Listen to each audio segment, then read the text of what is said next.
జరుగుతుంది. ఇక 130వ రాజ్యాంగ సవరణ బిల్లుపై ప్రతిపక్షాలు తీవ్ర అభ్యంతరం వ్యక్తం చేస్తూ ఉన్నాయి. ఈ బిల్లు ప్రకారం క్రిమినల్ కేసులో అరెస్ట్ అయి 30 రోజుల పాటు జైల్లో ఉంటే ప్రధానమంత్రి అయినా, ముఖ్యమంత్రి అయినా, మంత్రి అయినా కూడా వారు తమ పదవుల్ని కోల్పోవాల్సి ఉంటుంది. తెలంగాణ ప్రభుత్వం అయితే తీవ్రంగా అభ్యంతరం వ్యక్తం చేసింది. జేపీసీ ముందు తమ వాదనల్ని వినిపించిన పరిస్థితి. ఇది ప్రజా తీర్పును కాలరాసే భయంకరమైన, క్రూరమైన బిల్లు అంటూ తెలంగాణ ప్రభుత్వం చెబితే, ఆంధ్రప్రదేశ్ ప్రభుత్వం మరి యాజ్ యూజువల్గా మరి ఎన్డీఏలో ఉంది కాబట్టి స్వాగతించింది. జేపీసీకి ఈ బిల్లును మేము స్వాగతిస్తూ ఉన్నాము అని చెప్పి. ఇక్కడ చాలా ప్రశ్నలు రేజ్ అవుతూ ఉన్నాయి సతీష్ గారు. అంటే కక్షపూరితంగా ఏదైనా రాష్ట్రంలో ఒక ముఖ్యమంత్రి మనకు నచ్చకపోతే అతని మీద ఏదో రకంగా ఒక కేసు పెట్టి, మన న్యాయ వ్యవస్థలో లోచుకులు తెలుసు కదా సతీష్ గారు, ఒక 30 రోజుల పాటు దాన్ని డ్రాగ్ ఆన్ చేస్తే ఖచ్చితంగా మరి అతను పదవిని కోల్పోవాల్సి వస్తుంది కదా అని చెప్పేసి. అండ్ దీనిలో వేరేది కూడా వినిపిస్తోంది. అది తొలగింపు కాదు, సస్పెన్షన్ మాత్రమే. ఈ 30 రోజుల్లోనూ ఆయన నిర్దోషిగా నిరూపితుడైతే, రుజువు అయితే కనుక ఆ పదవి తిరిగి వస్తుంది అని చెప్పేసి క్లారిటీ ఉంది సతీష్. అంటే ఇది మీరు చెప్పిన లాస్ట్ వర్డ్ ఏంటంటే, ఈ అభ్యంతరాల నేపథ్యంలో కొంత మళ్ళీ సవరణ జరిగింది. ఈ జేపీసీ అనేది ఇది ఒక సజెషన్ ఇచ్చింది. ఇక్కడ ఇష్యూ ఏమైంది, ఢిల్లీ మాజీ ముఖ్యమంత్రి కేజ్రీవాల్ చూసాము, అలాగే మన ఆయన జైల్లో ఉండి కూడా ముఖ్యమంత్రిగానే కొనసాగారు. అంతకుముందు మనం చూసాం పప్పు యాదవ్ అని ఆర్జేడీ నేత, బాగా ఫేమస్ అప్పట్లో. ఆ పప్పు యాదవ్ అనే వ్యక్తి జైల్లో ఉండి పోటీ చేసి గెలిచాడు. జైల్లో ఉన్నాడు, క్యాండిడేట్ ఓపెన్ గా లేడు. ఎన్నికల్లో సంబంధించి నామినేషన్ యాక్సెప్ట్ అయింది, గెలిచాడు ఆయన. తర్వాత రిలీజ్ అయ్యి పార్లమెంట్కి రావడం, వెళ్ళడం అంతా జరిగింది. అంటే ఇక్కడ అదొకటి. తర్వాత మనం తమిళనాడులో మంత్రి సెంథిల్ బాలాజీ దీర్ఘకాలం కస్టడీలో ఉండటం, అంతకుముందు ఇలాంటి పరిణామాలన్నీ చూసాం. అంటే ప్రజాప్రతినిధులు ఒక అభియోగం వచ్చినప్పుడు, ఒక కేసులో నిందితుడిగా ఉన్నప్పుడు, ఆల్రెడీ వాళ్ళకి ఏదైనా శిక్ష పడింది, లేదంటే ఒక ఫైన్ పడింది ఆ కేసులకు సంబంధించి ఉన్నప్పుడు, వాళ్ళకి దానికి సంబంధం లేకుండా వాళ్ళకున్న బాధ్యతల్లో ప్రజాప్రతినిధిగా కొనసాగటం అనేది సహేతుకమైన అన్న ఒక ప్రశ్న ఎప్పటి నుంచో అందరిని వెంటాడుతోంది. దీని మీద గతంలో సుప్రీంకోర్టు తీర్పులు ఉన్నాయి, హైకోర్టు తీర్పులు ఉన్నాయి. అంతకుముందు పార్లమెంట్లో చర్చ జరిగింది, దానికి సరిగ్గా చర్చ జరగలేదు. అంతకుముందు లోక్పాల్ పరిధిలో ప్రధాని, ఇలాంటి ఇష్యూస్ అన్ని చాలా రోజులు డిస్కషన్లో ఉన్నాయి. ఇప్పుడు ఇష్యూ ఏమైందంటే, దీనిపైన చర్చ జరిగిన నేపథ్యంలో కేంద్ర ప్రభుత్వం ఈ 130 రాజ్యాంగ సవరణ బిల్లును తెచ్చింది. ఈ రాజ్యాంగ బిల్లు ఉద్దేశం ఏంటంటే, వాళ్ళు చెప్తున్న ఉద్దేశం నేర చరిత్రల పాత్రను తగ్గించడం, రాజ్యాంగ పదవులపై ప్రజలకి విశ్వాసాన్ని కల్పించడం అనేది వాళ్ళు చెప్తుంది. ప్రస్తుతం ఏంటంటే, రాజ్యాంగం ప్రకారం ప్రధానమంత్రి లేదా ముఖ్యమంత్రి జైలుకి వెళ్ళినంత మాత్రాన ఆటోమేటిక్గా పదవి కోల్పోతారు. ఒకటి.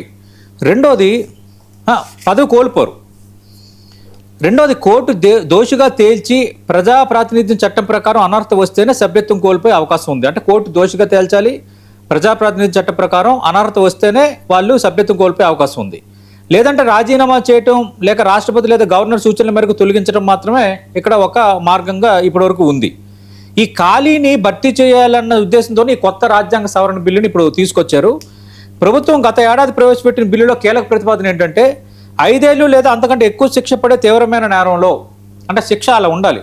అంటే వాళ్ళు చేసిన నేరానికి రేపొద్దున్న కోర్టులో దోషిగా తేలితే 5 ఏళ్ళు అంతకు మించి శిక్ష పడే కేసు అనుకోండి, అలాంటి వాళ్ళకి, అలాంటి నేరంలో ప్రధానమంత్రి, ముఖ్యమంత్రి లేదా మంత్రి వరుసగా 30 రోజులు పోలీసులు లేదా న్యాయ కస్టడీలో ఉంటే స్వచ్ఛందంగా రాజీనామా చేయాలనేది ఆ 130 రాజ్యాంగ బిల్లులో పొందుపరిచిన అంశం.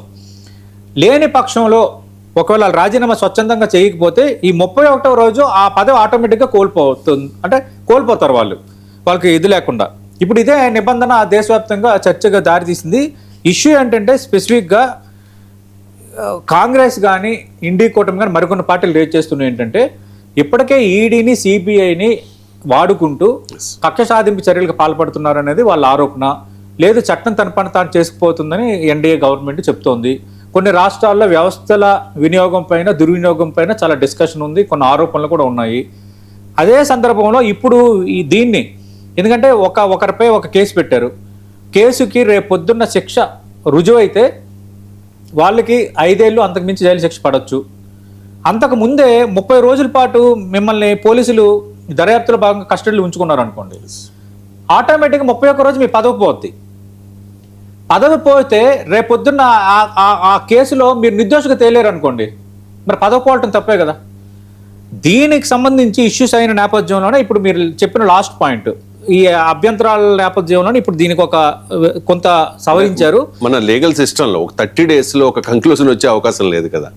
లేదు కానీ ఇప్పుడు దాని మీద చర్చ జరిగింది. ఇప్పుడు దానికి అందుకు ఇప్పుడు ఏం చేశారంటే, ఒకవేళ కోర్టు నిర్దోషిగా తేల్చినా లేదంటే నిర్దిష్ట సమయంలో ప్రాసిక్యూషన్ ముందుకు సాగపోయినా ఆటోమేటిక్గా తిరిగి పదవిలోకి రావాలని ఇప్పుడు సిఫార్సు చేశారు. అందులో ఏముంది, ముందు 31వ రోజు ఆటోమేటిక్గా పదవి కోల్పోతారని ఉంది. ఇప్పుడు ఇందులో ఏం పెట్టారంటే, నిర్దిష్ట సమయంలో ప్రాసిక్యూషన్ ముందుకు వెళ్ళకపోయినా కోర్టు నిర్దోషిగా తేల్చినా తిరిగి పదవిలోకి రావచ్చు అనేది ఒక సిఫార్సు చేశారు. అలాగే ఈ బిల్లులో గతంలో ఈ స్పష్టత లేదు. 5 ఏళ్ళు లేదా అంతకంటే ఎక్కువ శిక్ష పడే నేరాలను మాత్రమే తీవ్ర నేరాలుగా నిర్వహించాలని సూచించారు. ఇలాంటి కేసుల విచారణకు ప్రత్యేక కోర్టు లేదా ఫాస్ట్ ట్రాక్ కోర్టులు ఏర్పాటు చేయాలని కూడా ఒక సూచన అయితే చేశారు. దీనివల్ల చట్ట దుర్వినియోగం తగ్గుతుందని కమిటీ చెప్తోంది. మొదట 30 రోజులు కస్టడీని ప్రమాణంగా తీసుకున్న ప్రభుత్వం ఇప్పుడు అభియోగాలు మోపే దశను కూడా పరిశీలిస్తున్నారు అంటున్నారు. ఏదైనా కొంచెం ఇది కొంత అంటారు కదా, 2 వైపులా పదునైన కత్తి. అంటే కత్తి ఇటు ఫర్ ఎగ్జాంపుల్ మనం కత్తి పట్టుకున్నట్టు పీడు ఒకవైపు ఉంటుంది, కత్తి ఒకవైపు ఉంటుంది. కత్తి 2 వైపులా పదునంగా ఉంటే ఎట్లా పట్టుకుంటారు? అంటే దాని అర్థం ఇది కొంత సెన్సిటివిటీతో కూడుకున్నది. అంటే ప్రభుత్వం దుర్వినియోగం చేసే అవకాశాలు ఉన్నాయన్నది వీళ్ళ ఆరోపణ. మరి ఇది పూర్తిగా ది మూమెంట్ తీసుకున్నప్పుడు అందరి అభిప్రాయాలు ఉన్నాయని చర్చ జరుగుతోంది. రెండోది ఇక్కడ ఇంకో డిస్కషన్ ఏంటంటే, ఈ జేపీసీ ఇచ్చిన నివేదిక మాత్రం ఇప్పుడు ప్రెజెంట్ ఉంది. ఇక్కడ లోక్సభ రాజ్యసభల్లో ఇక్కడ 3/2 మెజార్టీ అవసరం ఈ బిల్లు కావడంతో ఇది చట్టం కావాలంటే. అలాగే కొన్ని రాష్ట్రాల ఆమోదం కూడా ఇక్కడ అవసరం ఉంది. అందుకు ఇక్కడ విస్తృత రాజకీయ మద్దతు కోసం ప్రభుత్వం ప్రయత్నం చేస్తోంది. కేబినెట్ ఆమోదిస్తే అధికారిక సవరణలతో బిల్లును లోక్సభలో ప్రవేశపెడతారు. జూలై 20 నుంచి ప్రారంభమయ్యే వర్షాకాల సమావేశాలు దీన్ని ప్రవేశపెడతారు అంటున్నారు. బట్ కొంత ఇష్యూ అవ్వచ్చు, ఇది పొలిటికల్ గా అయితే చాలా లాస్ట్ టైం డీలిమిటేషన్ బిల్ ఏ రకంగా అయితే వీగిపోయిందో, అవును, ఈ బిల్లు కూడా పరిస్థితి తప్పకపోవచ్చు. తప్పకపోవచ్చు అంటే ఇక్కడ కంపారిటివ్ గా అప్పుడుతో పోల్చుకుంటే ఎన్డీఏ బలం పెరిగింది. లోక్సభలో they're in good position, comfort position. ఇప్పుడు రాజ్యసభలో కూడా వాళ్ళు కంఫర్ట్ పొజిషన్ లో ఉన్నారు. తృణమూల్ కాంగ్రెస్ నుంచి 20 మంది ఎంపీలు, శివసేన యూబీటీ నుంచి రాజ్యసభ ఎంపీలు కూడా కొందరు ఉన్నారు. అలాగే కొన్ని పార్టీలు వీటికి మద్దతు ఇచ్చే అవకాశం కూడా ఉంది. అంటే ఎన్డీఏ లేకపోయినా ఇలాంటి బిల్లులకు కొన్ని పార్టీలు మద్దతు ఇచ్చే అవకాశం ఉంది వాళ్ళ అవసరం అనుకుంటే. కానీ దీనికి ఇష్యూ అయితే పెద్దదవుతుంది, కానీ ఈ బిల్లుకి ఎలాంటి అడ్డంకులు ఎదురు కాకపోవచ్చు. రైట్. ఇక ఇంటర్నేషనల్ అఫైర్స్ విషయానికి వస్తే, ఈ పాక్ ఆక్యుపైడ్ కశ్మీర్ POK పంచాయతీ వాషింగ్టన్ అమెరికా వరకు చేరుకుంది. అమెరికాలో